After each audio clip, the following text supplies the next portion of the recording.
Hello friends, we're here today to talk episode 4 of the Dicely campaign. Let's get going. Episode 4 was a big talking episode. We learned a lot about a lot of characters' backstories. One thing I wanted to talk about before we get into all of that though is the way that level ups were handled in this campaign. Because Teni encouraged us to roleplay our level ups, so you can see both Elwyn and Gideon do it in this episode, and I think that's a really cool idea. I've never really roleplayed my level ups before. It's always just kind of something like happens, all of a sudden I have some new spells, all of a sudden I have some new abilities, and you never really explain why or how these things have happened. So it was fun in this case to try to kind of actually explain how my level up has happened, and it was pretty easy to be leveling up into a 3rd level warlock and accepting the Pact of the Tome. Mechanically, all that really happens is a book shows up. But it was fun to kind of explore what this book might look like and how it might appear to me. And it's just something I've never really done in a campaign before, so it was exciting to try something new. But now let's talk about the meat and potatoes of this episode. Because this is an episode about backstories. We learned a lot about Abe, Nell, and Gideon in this episode. Abe is this robotic character, and as long as we've seen him the previous 3 episodes, he's spoken in like one-word sentences. He seemed very different than the other Argon folk we've seen around. So when the whole party, sits down and decides to have dinner together, Nell asks Abe where he's come from and how he met Gideon. And Abe kind of explains to her that he only woke up 10 days ago. And a 10 day in this world is like a week, but it's 10 days long. Gideon helps to fill in the gaps and explains that he was given Abe's body to transport. Everyone assumed Abe was dead because he was not reactive, but on the trip, Abe woke up, and Gideon's just kind of taken care of him since then. Gideon also explains that Abe, at the very beginning of waking up, could only say maybe one word at a time, but he is now starting to learn to string together some sentences, so he's growing and learning, but still at a very kind of rudimentary communication level. But it's also clear that Abe is not stupid by any means, or that he doesn't understand what's going on. Abe himself explains that he remembers only darkness before 10 days ago when he woke up, but he's curious, he wants to know where he came from and why he is this way. Abe has clearly stole all of our hearts, except for Drac. Drac knows that Abe is made out of some sort of necromantic energy, and he seems to have some kind of problem with that. Drac has brought it up a number of times now. He's mentioned it to Nell, and he's also now mentioned it to Gideon. And it's clear that Drac is kind of concerned and maybe not super comfortable to be around Abe.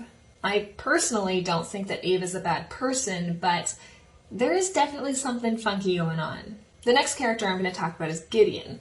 We also learn a lot about him in this episode. We already knew that Gideon was from Balesville and that he had some complicated relationship with that town, but in this episode we finally start to find out why. Gideon explains to us in this episode that he lived in Balesville with his mother, father, brother, and sister, and while he was out one day foraging, something terrible happened.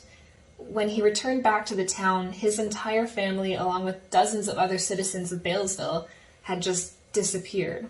And anyone who is still in the town won't or can't talk about what happened. It's clear Gideon blames himself for the disappearance of his family. And even though this happened many years ago now, he's still on the lookout for them. Gideon obviously has a lot of trauma surrounding this town, so it's unfortunate that it seems to be the next stop for the party.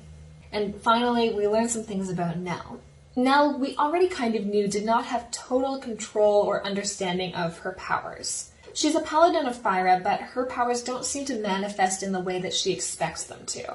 She's mentioned a couple times meaning to cast one spell and accidentally casting a different one instead, and she's asked Elwyn questions about where magic comes from, and it's clear that she just doesn't totally understand how her powers manifest. In this episode, we see what has been probably my favorite moment in this entire campaign so far, where Nell retires to her room at the end of the night and meditates and tries to connect to her powers and ask questions about what it is she's supposed to be doing right now. There's a beautiful scene that plays out then between Nell and Teni, where as Nell is meditating, we can see kind of the powers within her conflicting and fighting against each other. It's an amazing scene that you should really just go watch yourself because Christy does such a great job role-playing it. You can tell how emotionally invested she is as a player in her character. And this whole scene is just such an awesome example of why D&D and tabletop role-playing games are so great. It's just amazing, and Christy obviously is a very talented actress. A couple other conversations also happen that night, but the party eventually goes to bed and wakes up in the morning. This day, they are asked to come on stage in front of the town of Starcross, a thing which Elwyn hates. The mayor of Starcross, Jethro Shine, praises us in front of the entire town. We're given badges of honor and thanked by the city. After that, we do a quick shopping montage before the party decides to leave Starcross for realsies. Nell and Drac have plans to go up to Valenbridge, and the rest of the party seems keen to go with them. From Elwyn's perspective, there isn't any particular place that she needs to go right now. She is looking for any kind of knowledgeable creature that might have clues as to how to break this curse that she's been put under. So, to Valenbridge we go. The party sets off and they start trekking across the desert. It's a long trek. We're probably going to have to stop in Balesville on the way, but even so, it's still a number of days to that town too. So we travel for the day, and as the sun sets, the party sets up camp. And as we're all setting things up and getting ready to go to bed, we hear the flutter of wings. And then a mysterious stranger steps towards our camp. And this creature speaks in Sylvan and tells us that they want to thank us properly. And then that's where Danny called the episode. Which is cool. It's really cool. Elwyn, really wants to talk to this person. Obviously, why they steal a decanter, all that shit. But also, do they know anything about the Archfey and the Wilder? That's what I want to know. I guess we're just going to have to wait until next episode to find out, though. Speaking of the next episode, the next time you can catch Dicely Live is June 12th on the Dicely D&D Twitch channel. We stream at 6 p.m. Eastern Time, so come hang out with us. We would love to see you in chat, answer your questions, talk to you about what's going on in the campaign. I am super excited about this next episode. I think we're going to start getting into some juicy stuff. Also, Willala taught Elwyn a bunch of fun new cantrips as part of her level up, and I have not gotten to use them yet. I'm looking for some good combat in the next episode, as well as maybe some answers to my questions. Who knows? Tune in live, and you can find out with us. That's all I've got for today, my friends. Until next time, I hope you stay well and play dicely. Bye!